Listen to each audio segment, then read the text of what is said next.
নমস্কাৰ বন্ধু বান্ধৱীসকল, তোমালোকক পুনৰবাৰ স্বাগতম জনাইছোঁ পিপি ছাৰৰ ক্লাছৰ অন্য এটি ভিডিঅ'লৈ। আজিৰ এই ভিডিঅ'টোত আমি নেশ্যনেল এডুকেশ্যন পলিচিৰ ওপৰত কেইটামান প্ৰশ্ন আলোচনা কৰিব গৈ আছোঁ। আজিৰ এই ভিডিঅ'টো অতি গুৰুত্বপূৰ্ণ কাৰণ BEdত 10টা প্ৰশ্ন নেশ্যনেল এডুকেশ্যনৰ ওপৰত অহা দেখা যায়। সেইকাৰণে তোমালোকে ভিডিঅ'টো ভালদৰে চাই থাকা। পিছে দেৰি নকৰি আজিৰ ভিডিঅ'টো আৰম্ভণি কৰি দিলোঁ। আজিৰ প্ৰথমটো প্ৰশ্ন হৈছে, When was National Policy on Education formulated? ৰাষ্ট্ৰীয় শিক্ষানীতি কেতিয়া গঠন হৈছিল? এইটোৰ শুদ্ধত্বটো কি হ'ব? এইটোৰ শুদ্ধত্বটো হৈছে আগষ্টৰ 1986 চনত। এইটোৰ শুদ্ধ উত্তৰ অপশ্যন এ। তাৰ পিছৰটো প্ৰশ্ন 2 number, How many articles are there in National Policies on Education 1986? অৰ্থাৎ 1986 চনত কাৰ্যকৰী হোৱা ৰাষ্ট্ৰীয় শিক্ষানীতিখনত কিমানটা অনুচ্ছেদ আছিল? এইটোৰ শুদ্ধত্বটো কি হ'ব? এইটোৰ শুদ্ধত্বটো হৈছে অপশ্যন বি হৈছে শুদ্ধ উত্তৰ 157। তাৰ পিছৰটো প্ৰশ্ন 3 number, during Vedic age peoples were called? বৈদিক সময়ত শিক্ষাৰ্থীসকলক কি বুলি কোৱা হৈছিল? Option A Brahman, option B Charak, option C Brahmachari, option D none of these, এটাও নহয়। এইটোৰ শুদ্ধত্বটো কি হ'ব? এইটোৰ শুদ্ধত্বটো হৈছে বৈদিক সময়ত শিক্ষাৰ্থীসকলক ব্ৰহ্মচাৰী বুলি কোৱা হৈছিল। Option C correct answer. তাৰ পিছৰটো প্ৰশ্ন 4 নম্বৰ, internship is must for teachers education because it provides? Internship শিক্ষক প্ৰশিক্ষণৰ বাবে প্ৰয়োজন কাৰণ এইটোৱে প্ৰদান কৰে। আচলতে BEd যেতিয়া কৰা হয় তেতিয়া BEdৰ ছেকেণ্ড ইয়াৰত ইণ্টাৰ্ণশ্বিপ 4 মাহৰ এটা কোৰ্চ আছে। সেইটোৰ জৰিয়তে কি লাভ হয়? এইটোৰ জৰিয়তে এইটোৱে লাভ হয় যে আমি অপশ্যন ডিত আছে কমপ্লিট স্কুল এনভাইৰনমেণ্ট, অৰ্থাৎ স্কুলত গৈ আমি 4 মাহ থাকিব লাগে আৰু তাৰপিছত স্কুলৰ গোটেই এনভাইৰনমেণ্টৰ কথা বুজিব পৰা যায় তাৰ জৰিয়তে। অপশ্যন ডি হৈছে কাৰেক্ট এনচাৰ। তাৰ পিছৰটো প্ৰশ্ন 5 number, the name of the great ancient Nalanda university library was? পুৰণি ঐতিহাসিক নালন্দা বিশ্ববিদ্যালয়ৰ পুস্তকালয় কি নামেৰে জনাত? এইটোৰ শুদ্ধত্বটো কি হ'ব? এইটোৰ শুদ্ধত্বটো হৈছে অপশ্যন এ ধৰ্মগঞ্জ হৈছে কাৰেক্ট এনচাৰ। বন্ধু বান্ধৱীসকল, যদি ভিডিঅ'টো চাই ভাল লাগিছে তেতিয়া ভিডিঅ'টো এটা লাইক কৰিবা আৰু তোমাৰ বন্ধু বান্ধৱীৰ লগত ভিডিঅ'টো শ্বেয়াৰ কৰিবা। আগন্তুক অহা 10 দিনত 10টা চিম্পল মক টেষ্টৰ পেপাৰ আমাৰ এই ভিডিঅ'ৰ জৰিয়তে আমাৰ এই চেনেলৰ জৰিয়তে আলোচনা কৰা হ'ব। সেয়ে যদি কোনোবাই আমাৰ এই চেনেলটো ছাবস্ক্ৰাইব কৰি লোৱা নাই তেতিয়াহ'লে আমাৰ এই চেনেলটো ছাবস্ক্ৰাইব কৰি ল'ব পাৰে। তাৰপিছৰটো প্ৰশ্ন 6 number, the wandering teachers during the Vedic age were called? বৈদিক যুগৰ শিক্ষকসকলক কি বুলি কোৱা হৈছিল? এইটোৰ শুদ্ধত্বটো কি হ'ব? অপশ্যন এ আছে guru, option B Charakas, option C Atmanas, option D Brahmanas. কোনটো হ'ব ইয়াৰ শুদ্ধ উত্তৰ? ইয়াৰ শুদ্ধ উত্তৰটো হৈছে চৰকাছ হৈছে কাৰেক্ট এনচাৰ। চৰকা এখন গ্ৰন্থ বা পুথি য'ত নেকি আচলতে শিক্ষাৰ বা শিক্ষণীয় বহুতো প্ৰয়োজনীয় বস্তু আছিল সেই পুথিখনত। তাৰপিছৰটো প্ৰশ্ন 7 number, which of the following is not a advisory board of education? তলৰ কোনটো শিক্ষাখণ্ডৰ এটা অনুষ্ঠান নহয়? এইটোৰ শুদ্ধত্বটো কি হ'ব? এইটোৰ শুদ্ধত্বটো কোনটো নহয়?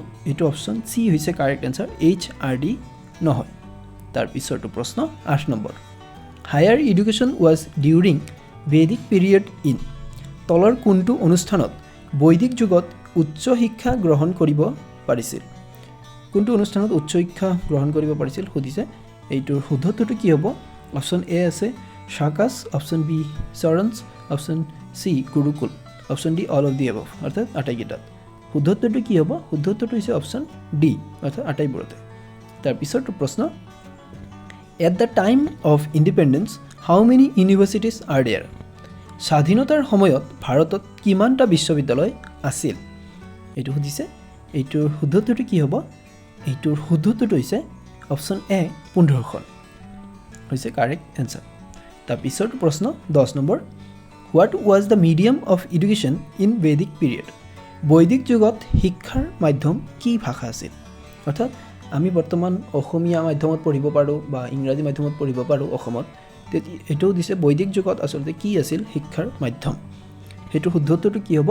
এইটো শুদ্ধত্বটো হৈছে অপশ্যন বি সংস্কৃত হৈছে কাৰেক্ট এনচাৰ তাৰপিছৰটো প্ৰশ্ন the future of education in India depends on ভাৰতবৰ্ষত ভৱিষ্যতৰ শিক্ষা নিৰ্ভৰ কৰি আছে এইটোৰ শুদ্ধ উত্তৰটো হ'ব অপশ্যন চি হৈছে কাৰেক্ট এনচাৰ গভৰ্ণমেণ্ট হৈছে চৰকাৰৰ ওপৰত নিৰ্ভৰ কৰি আছে আমাৰ ভাৰতবৰ্ষৰ ভৱিষ্যতৰ শিক্ষা তাৰপিছৰটো প্ৰশ্ন 12 number when was university commission appointed বিশ্ববিদ্যালয় কমিটি কেতিয়া গঠন হৈছিল এইটোৰ শুদ্ধ উত্তৰটো কি হ'ব এইটোৰ শুদ্ধ উত্তৰটো হৈছে অপশ্যন ডি জানুৱাৰী 27, 1902 অৰ্থাৎ 1902 চনৰ 27 জানুৱাৰীত তাৰপিছৰটো প্ৰশ্ন 13 number in which year the review committee on curriculum was appointed কোন চনত পাঠ্যক্ৰমৰ শুধৰণিমূলক কমিটি গঠন কৰা হৈছিল অৰ্থাৎ আমাৰ যে পাঠ্যক্ৰম এটা তৈয়াৰ হৈ আছে যিকোনো পৰীক্ষা দিব গ'লে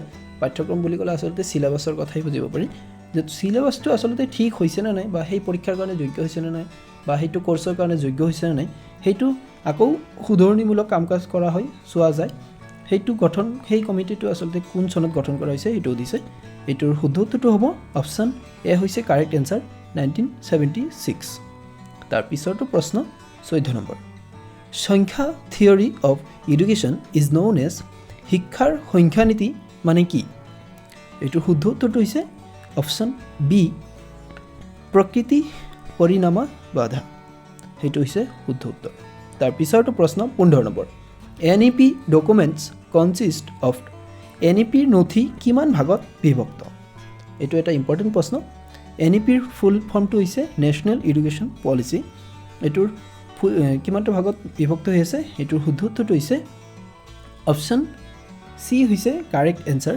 12 অৰ্থাৎ 12টা ভাগত বিভক্ত হৈ আছে তাৰপিছৰটো প্ৰশ্ন when was national open school established কিমান চনত ৰাষ্ট্ৰীয় মুক্ত বিদ্যালয় গঠন হৈছিল এইটো শুদ্ধ উত্তৰটো কি হ'ব এইটোৰ শুদ্ধ উত্তৰটো হৈছে অপশ্যন ডি হৈছে কাৰেক্ট এনচাৰ 1989 চনত তাৰপিছৰটো প্ৰশ্ন which day international women's day observe কিমান তাৰিখে আন্তঃৰাষ্ট্ৰীয় মহিলা দিৱস পালন কৰা হয় এইটোৰ শুদ্ধ উত্তৰটো হ'ব অপশ্যন বি হৈছে কাৰেক্ট এনচাৰ 8 মাৰ্চ হৈছে শুদ্ধ উত্তৰ বন্ধু বান্ধৱীসকল আজিৰ ভিডিঅ'টোত এইখিনিয়ে ভিডিঅ'টো চাই ভাল পালে ভিডিঅ'টো লাইক কৰিবা আৰু নিজৰ বন্ধু বান্ধৱীৰ লগত ভিডিঅ'টো শ্বেয়াৰ কৰিবা বন্ধু বান্ধৱীসকল এই চেনেলৰ জৰিয়তে মই আপোনালোকক আগন্তুক আহিবলগীয়া BEd এক্সামৰ কাৰণে 10 দিনত 10টা মক টেষ্টৰ পেপাৰ কৰোৱাম যদি আপোনালোকে আমাৰ এই চেনেলটো ছাবস্ক্ৰাইব কৰি লোৱা নাই তেতিয়াহ'লে চেনেলটো ছাবস্ক্ৰাইব কৰি ল'ব পাৰে তাৰ জৰিয়তে আমাৰ চেনেলৰ ভিডিঅ'সমূহ আপোনালোকৰ ওচৰত ন'টিফিকেশ্যন আহি যাব আজিৰ বাবে এইখিনিয়ে ধন্যবাদ